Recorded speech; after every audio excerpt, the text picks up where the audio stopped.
I'm Brickroad, that's Zero, and that's his very special friend Sigma. The anime cutscene you didn't just watch because I cut it out because it's stupid is where Sigma drops the following 10-ton drama bomb. Zero used to be a maverick! Shock. Amaze. Whatever, Sigma. Time to kill you now. Any last pithy remarks? Prepare to become space dust. Space dust. Good one, yeah. Sigma has 3, 4, or 7 forms, depending on how you want to look at it. He first has a brief Dracula phase, where he comes at you with a sickle and a grey cloak. This fight is just a retread of the one with Cyber Peacock. Set him on fire, and you win. If he appears at the side of the screen, dash to that wall to avoid his sickle attack. No, really, that's all he does between now and the minute 7 mark of this video. Interestingly, Sigma can only be damaged by the fire weapon, regardless of which character you're using. I believe this is the first time in the X series where a boss cannot be damaged at all by the hero's primary weapon. In any case, there's no excuse for taking damage in this first form, and before long you'll have burned away Sigma's cloak. The second form isn't bad either, though you'll have to manipulate Sigma a little bit in order to get him locked down in a pattern you could exploit. He has 3 primary attacks, which he uses in sequence. First, he'll fling his sickle at you in a circular pattern. You can avoid this simply by dashing behind him. Next, he'll fling his sickle directly at you. You want to bait this so it connects with the wall, not the floor. The little sparks it shoots out won't bother you then. While it's doing that, Sigma jumps to the opposite wall and uses his eye laser attack. All you've got to do is get above him, and you'll be completely safe until he retrieves his sickle, jumps back to the middle of the screen, and starts the pattern over. You have ample opportunity to slash Sigma at many points during this pattern, and he never ever deviates from it. With a little practice, you should be able to clear his second form just as easily as you cleared his first. Really, the main thing is to make sure that that sickle hits the wall, not the floor. Otherwise, the sparks get in your way and everything just gets complicated. Sigma's final form down in the basement is actually a conglomeration of several different sub-forms, each of which has to be dealt with individually. I'm pretty sure if you die during the fight, you have to start back over with Grim Reaper Sigma, which sucks, but is about par for the course in this series.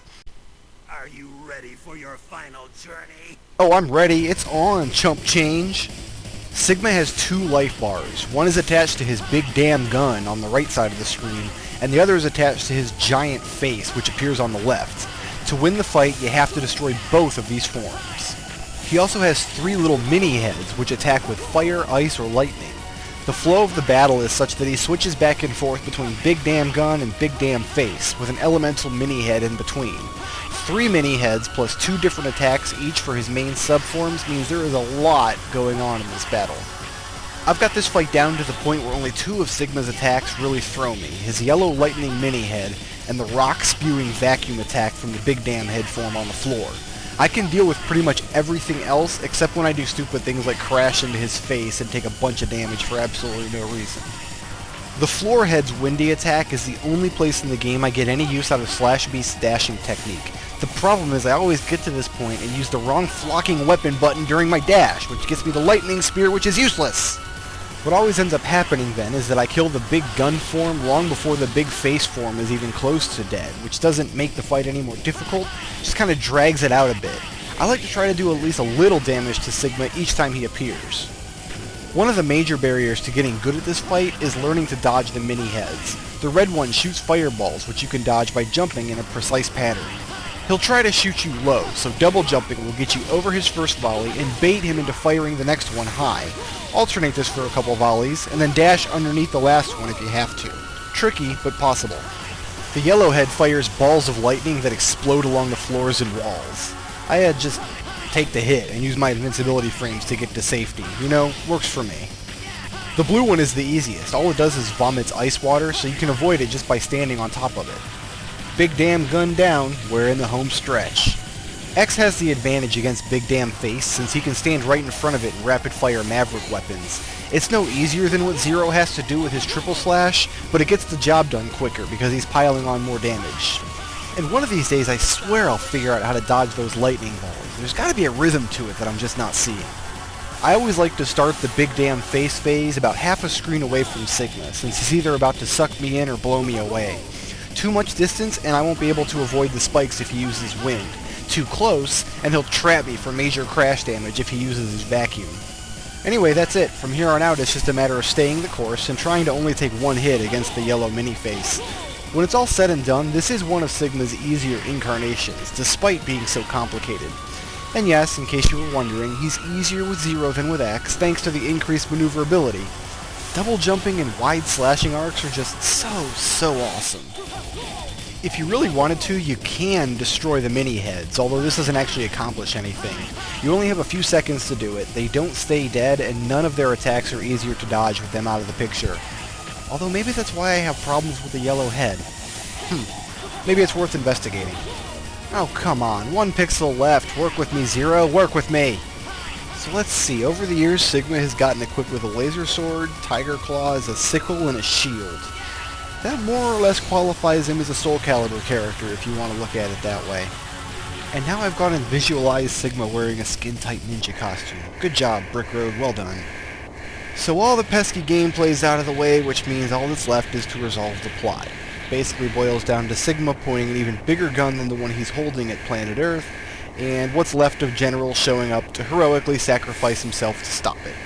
It's all very heartwarming and emotional, and it's capped off with another anime cutscene of Zero agonizing some more over his tragically lost love Iris, but I cut that one too because why bother showing it. Cue spectacular massive explosion, and we're on to the credits roll.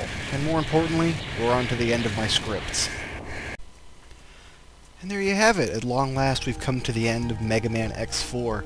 I think that I originally started doing this Let's Play because it's a PlayStation game, and I had never done a PlayStation game, and I kind of wanted to put together a methodology for it to see if it would be worth doing some more PlayStation games in the future. And over the 6 months or so that it took me to put all of this together, I changed methods so many times and went through so many different emulator settings and recording setups and spanned across 2 computers that at the end of the journey, I really don't feel that I've learned anything. So that's why this took so long, in case people were wondering. That's why X4 took so long, is because I didn't know what I was doing, and I still kind of don't, but it's over now, and looking back, I think I got some good videos out of it. I made fun of the Mega Man X series a lot, and it's because I just really don't like it. I'm gonna say there are 6 games in the series. I know there are 8, plus a few games on handheld consoles and things, but there are 6 that I've played, and of those 6, I really only enjoy 3 of them. And the 3 that I don't enjoy are extremely bad. They're very, very bad. And I'm talking here of X3, 5, and 6. They're just so bad. And it's like, just thinking about playing those 3 games makes me kind of throw up a little in my mouth.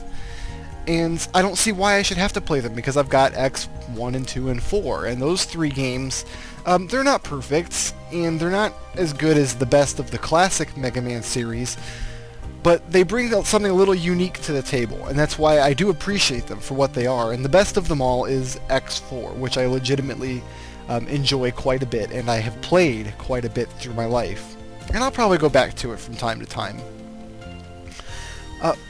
Basically, playing Zero is just really a lot of fun, and it's a lot of fun in a different way than playing a game as Mega Man or as X, who, you know, they get their super shots and they get their dash or their slide and they get their different colored weapons and things, but Zero is just a completely different paradigm, and that's what I like about playing him.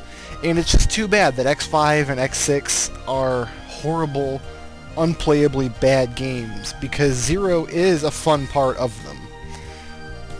So if you're wondering whether I'm going to go forward and do X5 and X6, I'm not, and I'm just because they're not very good. And even though you do get that cool Zero gameplay with his sword techniques and his agility and the things that I do enjoy about him, you also just have to put up with just massive amounts of bullpucky.